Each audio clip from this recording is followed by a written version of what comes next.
Aga meil oli üleskutse ka, et saatke pilte oma lumekoristusvahenditest, vaatame, millega siis koristatakse. No näed, juba väiksest peast tuleb kõnniteed ette. Kusjuures on väga tore, alati ma poes ka vaatan, kuidas on armsasti pandud ka need erinevas pikkuses labidad kõrvuti kenasti.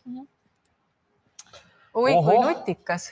See on nüüd mingi ise tehtud variant. Küll korviga mutikast ümber ehitatud. Töötab ka. No sa näed ju, tee oli puhas. Näed, töötab. Meil on video sellest, kuidas see töötab. Aga see on külgkorviga. Sul on vaja ikkagi abilist, kes seisab seal peal. Ongi lõbus, ma mõtlen, kui igav üksinda selle. Vana hea rigaga tehtud selline asi. Imetlusväärne.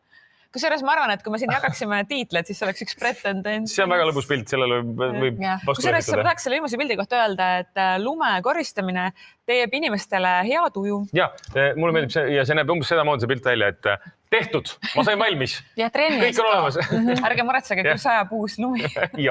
Aga suur aitäh kõigile, kes vaatasid telehommikut täna. Kohtume uuesti juba homme hommikul. Näeme.